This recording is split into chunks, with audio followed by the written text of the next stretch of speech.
Hello student, welcome to my channel. अगर आपने channel को सब्सक्राइब नहीं किया है तो सब्सक्राइब कर लीजिएगा। कमेंट बॉक्स में टेलीग्राम ग्रुप का लिंक दिया हुआ है, वहाँ से आप टेलीग्राम ग्रुप को ज्वाइन कर सकते हैं। क्लासेस की पीडीएफ और क्विज आपको प्रोवाइड कराई जाती है वहाँ पे। आज के वीडियो में हम पढ़ेंगे ह्यूमन फिजियोलॉजी में दांतों की संरचना और दांतों से संबंधित महत्वपूर्ण प्रश्नों को। तो शुरू करते हैं हम। हमारा पहला प्रश्न है, मनुष्य के दांतों का अध्ययन क्या कहलाता है? हर एक क्षेत्र के अध्ययन की एक अलग शाखा होती है और उसको अलग नाम से जाना जाता है। एग्ज़ाम के लिए इम्पॉर्टेंट है आपके लिए। तो मनुष्य के दांतों के अध्ययन की बात करेंगे तो मनुष्य के दांतों का अध्ययन ओडोंटोलॉजी कहलाता है।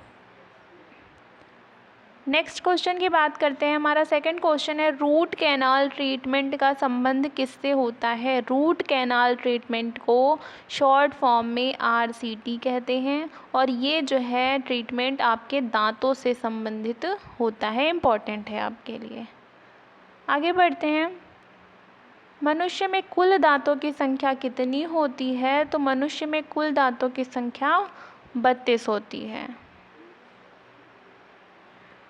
आगे क्वेश्चन है आपका, मनुष्य में कितने प्रकार के दांत होते हैं? तो मनुष्य में 4 प्रकार के दांत होते हैं। इन चारों का नाम हम जो है डिटेल से पढ़ेंगे। पहला है हमारा कृंतक। कृंतक, इसको छेदक के नाम से भी जाना जाता है और इसको इंसाइजर्स कहते हैं। ये तीनों ही नाम आपके लिए इम्पोर्टेंट है, तीनों ही याद रखिएगा। दूसरा है भेदक या रदनक और इसको इंग्लिश में कैनाइन्स कहते हैं। आगे तीसरा है आपका अग्रचवर्णक दंत, इसको इंग्लिश में प्रीमोलर्स कहते हैं। और लास्ट है आपका चौथा चवर्णक दंत, इसको इंग्लिश में मोलर्स के नाम से जाना जाता है।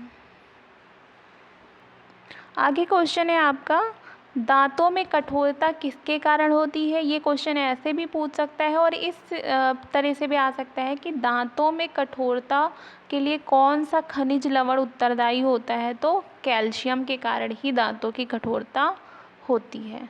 आगे है, मनुष्य के दांतों का दंत सूत्र इम्पॉर्टेंट है आपके लिए। मनुष्य के दांतों का दंत सूत्र और शिशु के दांतों का दंत सूत्र दोनों ही आपके लिए इम्पॉर्टेंट है। तो मनुष्य के दांतों के दंत सूत्र की बात करेंगे तो 2123/2123।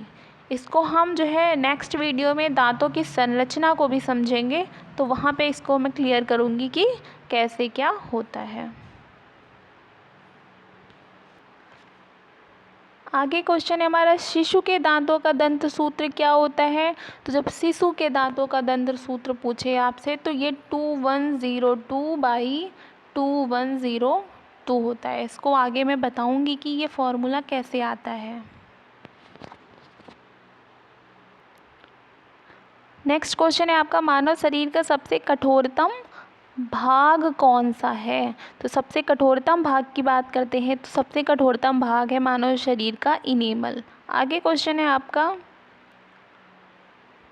बच्चों में कौन से दांत नहीं पाए जाते हैं? इम्पॉर्टेंट क्वेश्चन है आपके लिए। तो बच्चों में अग्रचवर्णक दंत यानी कि प्री मोलर्स जो हैं ये नहीं पाए जाते हैं। आगे क्वेश्चन है, मनुष्य में कृंतक या छेदक जिनको इंसाइजर्स कहते हैं, इनकी संख्या कितनी होती है? तो कृंतक या इंसाइजर्स की बात करेंगे तो इनकी संख्या 8 होती है। जब हम इंसाइजर्स या छेदक की बात करते हैं तो संख्या में ये हमारे कितने होते हैं? 8 होते हैं। 4 ऊपर के जबड़े में और 4 नीचे के जबड़े में ये पाए जाते हैं। ये पॉइंट भी याद रखिएगा। और इनका कार्य क्या होता है? ये भोजन को टुकड़ों में बांटने का कार्य करते हैं। कौन करता है? कृंतक या छेदक, जिसको इंसाइजर्स कहा जाता है। आगे क्वेश्चन है आपका, मानव शरीर में भेदक या रदनक यानी कि कैनाइन्स की संख्या कितनी होती है? क्वेश्चन आपसे ये पूछ रहा है। तो कैनाइन्स की संख्या की बात होगी तो कैनाइन्स की संख्या 4 होती है। 2 ऊपर और 2 नीचे उपस्थित होते हैं। ये भोजन को फाड़ने का कार्य करते हैं। इनका कार्य होता है भोजन को फाड़ना। छेदक की बात करेंगे तो छेदक का कार्य होता है भोजन को टुकड़ों में बांटना और भेदक का कार्य होता है भोजन को फाड़ना। आगे क्वेश्चन है आपका, मानव शरीर में अग्रचर्वणक दंत यानी कि प्री मोलर्स की संख्या कितनी होती है? तो प्री मोलर्स की संख्या 8 होती है हमारे शरीर में। ये 4 नीचे 4 ऊपर उपस्थित होते हैं, जैसे कि छेदक उपस्थित होते हैं, और इनका कार्य क्या होता है? ये भोजन को कुचलने का कार्य करते हैं।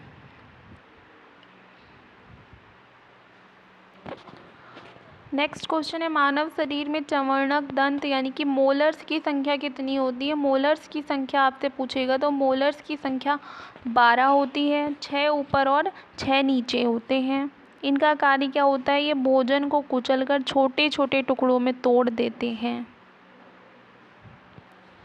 आगे क्वेश्चन है आपका, मनुष्य के दांत किसके बने होते हैं? इम्पॉर्टेंट क्वेश्चन है आपके लिए। तो मनुष्य के दांत जो है ट्राई कैल्शियम फास्फेट के बने होते हैं।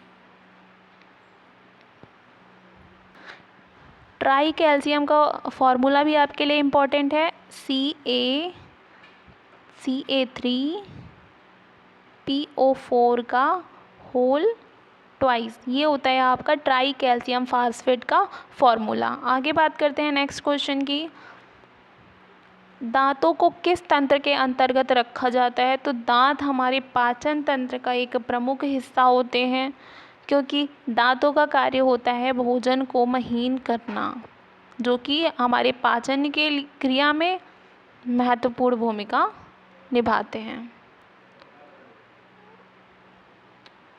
आगे क्वेश्चन है आपका, दूध के दांत कितने प्रकार के होते हैं? तो दूध के दांत आपके 3 प्रकार के होते हैं। जैसा कि हमने क्वेश्चन पढ़ा था कि बच्चों में कौन से दांत नहीं पाए जाते हैं, तो अग्रचर्वणक दांत जो है वो बच्चों में नहीं पाए जाते हैं। तो देख लेते हैं हम कि कौन कौन से 3 जो है पाए जाते हैं बच्चों में। तो कृंतक या छेदक, जिनको इंसाइजर्स कहते हैं, ये बच्चों में पाए जाते हैं। और उसके बाद भेदक या रत्नक, जिसको कैनाइंस कहते हैं, ये बच्चों में उपस्थित होते हैं। और तीसरा आपका चर्वणक दंत, जिसको मोलर्स कहते हैं, ये बच्चों में उपस्थित होते हैं। तो अगर पूछे कि कौन से नहीं उपस्थित होते, तो अग्र चर्वणक दंत, जिनको कि प्री मोलर्स कहते हैं, ये बच्चों में उपस्थित नहीं होते हैं। आगे क्वेश्चन आपसे पूछ रहा है कि मनुष्य में दूध के दांतों की संख्या कितनी होती है? दूध के दांतों की संख्या पूछेगा तो 20 होती है। स्थायी दांतों की संख्या पूछे तो 32 होती है। आगे क्वेश्चन है आपका, दांतों के चमकीले भाग को क्या कहते हैं? तो दांतों का जो चमकीला भाग होता है उसको इनेमल कहा जाता है। आगे क्वेश्चन है, मनुष्य के दांतों की मजबूती किसके कारण होती है? तो फ्लोरीन नामक खनिज तत्व जो हो उसके कारण ही मनुष्य के दांतों की मजबूती होती है।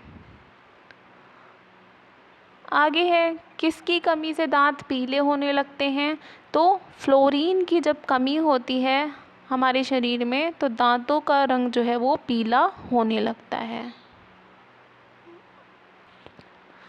आगे क्वेश्चन है आपका, दांतों का बाहरी भाग क्या कहलाता है? तो जो दांतों का बाहरी भाग होता है उसको हम इनेमल कहते हैं। नेक्स्ट क्वेश्चन आपसे पूछ रहा है कि दांतों के आंतरिक भाग को क्या कहते हैं? बाहरी भाग पूछेगा तो इनेमल और आंतरिक भाग पूछे तो डेंटाइन। दांतों के बाहरी भाग को इनेमल और आंतरिक भाग को डेंटाइन कहते हैं। आगे क्वेश्चन है, मनुष्य के जीवन काल में कितने दांत निकलते हैं? इम्पॉर्टेंट क्वेश्चन है आपके लिए, कंफ्यूज भी कर सकता है आपको। जीवन काल में दांतों की संख्या पूछे तो 52 होगी आपकी। 20 जो दूध के दांत और 32 जो आपके स्थायी दांत हैं, इनको मिला के जो है 52 यानी कि 52 दांत जो है जीवन काल में निकलते हैं। नेक्स्ट क्वेश्चन है हमारा, फ्लोरोसिस रोग का संबंध किससे होता है? तो फ्लोरोसिस जो रोग है वो आपका दांतों से संबंधित होता है।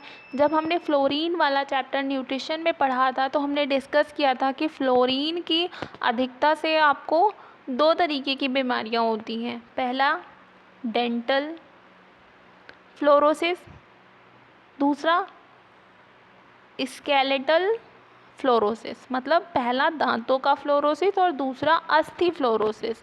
अब बात करते हैं कि फ्लोरीन जो है की प्राप्ति मनुष्य को कहाँ से होती है, तो फ्लोरीन की प्राप्ति जो है हमको पानी से होती है। और पानी में फ्लोरीन की सामान्य मात्रा अगर पूछे तो 1 ppm होती है, पार्ट्स पर मिनट फ्लोरीन की मात्रा। फ्लोरीन की कमी या अधिकता दोनों ही नुकसानदायक होती है। अधिकता से जो है मनुष्य को फ्लोरोसिस हो जाता है। आगे बात करें अगर हम डेंटल फ्लोरोसिस की, तो डेंटल फ्लोरोसिस का मतलब होता है जब पानी में फ्लोरीन की मात्रा होनी कितनी चाहिए आपकी 1 ppm सामान्य मात्रा, और जब पानी में फ्लोरीन की मात्रा 3 से 5 ppm हो जाती है, तब जो है डेंटल फ्लोरोसिस हो जाता है। डेंटल फ्लोरोसिस के जो है प्रभाव क्या होते हैं, दांतों के जो इनेमल की चमक है, ऊपरी भाग बाहरी भाग की उसकी चमक समाप्त हो जाती है, सफ़ेद धब्बे हो जाते हैं, धीरे धीरे धब्बे पीले होने लगते हैं, दांतों में छिद्र होना शुरू हो जाता है और दांतों की संरचना खराब हो जाती है। फ्लोरीन को हमने यहाँ पर पढ़ा, तो एक बार पढ़ लेते हैं कि अस्थि फ्लोरोसिस क्या होता है।